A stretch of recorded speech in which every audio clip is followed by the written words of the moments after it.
So I recently received a message from a reading, and then Spirit said, I want you to share this with your collective. Share it with your collective on TikTok. Share it with your collective on YouTube. And this is something that I've heard before from friends, from therapists. When you're driving your car, you're looking forward, not backwards, right? Like, yeah.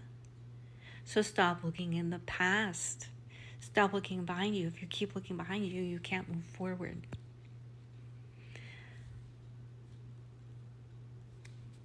Think about that. Repeat that in your head a few times and think about that for a minute. It's so true. I mean, it's easy to ruminate in the past. I know, I'm guilty of it. We all do it. All the should have, would have, could have, why didn't I?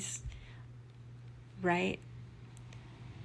We made the decisions that we made based on what was happening in our current life. And if you are like me and you were given some difficult circumstances in life, whether you fight, freeze, fawn.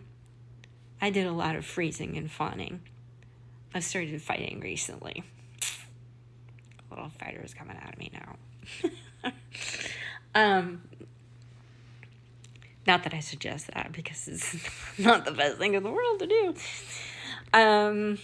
But yeah, I tended to freeze a lot and look back in the past. It's sort of like that idea of being stuck in a moment of time and thinking about it over and over and over and over again, right?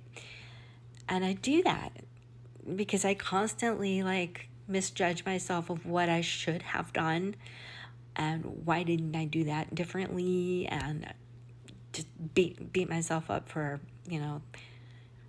something that I did in the past that was a long time ago, and I can't change that now. It's not like I can hop in a time machine and go back. You can't. You need to learn to deal with the decisions that you've made and move on. And I think a lot of people are really struggling with that right now. I know I'm not the only one. And I have been asked, how is it that I'm so optimistic sometimes? I'm not. I'm not always. I'm very cynical. I'm very sarcastic. If you know me well enough, you know that I'm really, really sarcastic. Although, back in the day, some of my old friends are like, I just remember you sitting there giggling and bubbly Katie. I mean, there was a reason for one of my nicknames, right? But you have to look forward in order to see the signs as well. And I'm going to tell you something that happened. Let's see. Friday. I was running errands, on my way to run errands. 2 license plates, 2 cars ahead of me. One to my left, one to my right. 999 and 999. The letters on the first one were HI, and the letters on the other one were KT. Hi, Katie.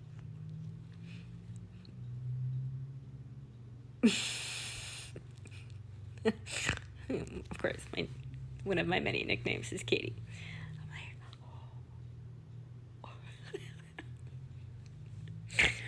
Right. So when I saw that, it did not send me down a rabbit hole. I could have gone down a rabbit hole and I could have started crying, but instead I was like, oh, how cool is that? And I could not stop smiling all day. I was just like, oh my God. It was so cool. So cool. I wanted to share that with you guys because it just proves that you need to look ahead.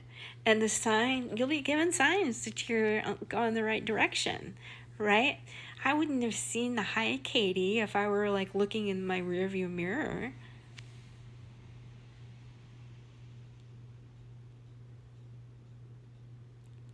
So cool. So look forward.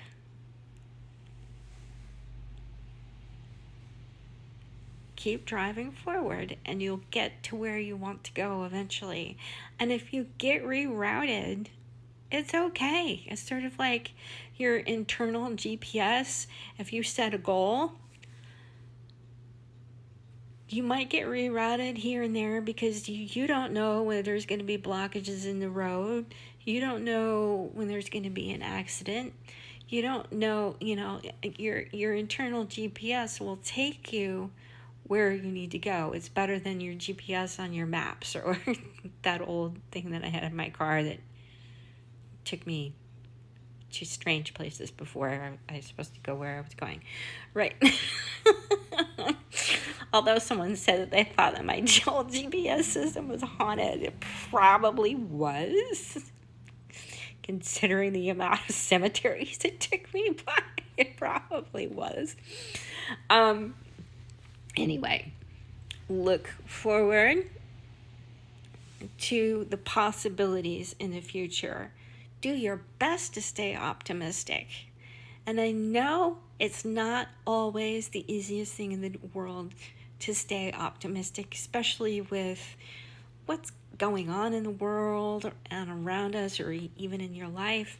It can be really, really hard to do that. Years ago, I studied something called transformational meditation, not transcendental, although I did learn that as well. Transformational. And when you do this kind of meditation, you're going to have a specific phrase. You can say it out loud or you can just say it in your head. And when you first start it, it's sort of like when I taught you about EFT tapping. And you're not going to do the EFT tapping during it, but you can say to yourself, even though I'm stuck financially, or I still appreciate and love myself totally and completely, right? Even though I don't have a boyfriend or I don't have anyone in my life, I still love myself and accept myself totally and completely. And then after that, in your mind, or you can say it out loud, it's up to you how you want to do it. You can say or think, all right, so if you're doing the financial one, I am getting better and better with my finances every day. I'm making smart financial decisions. Now I'm learning how to be financially responsible. I'm sticking to my budget. I'm stopping spending money and I started saving money. All those affirmations that maybe you've written down over and over again and they don't work for you. There's a reason for that. And doing this type of meditation will help to kick you in the right direction, not like physically kick you, but push you forward into the right direction, right? So it's the same idea with anything, any goal that you have in life. And I find for myself, when I do this, I tend to get moved forward into the direction that I'm going, right? So give that a shot, see how it works for you, and let me know. Thanks for watching. Bye.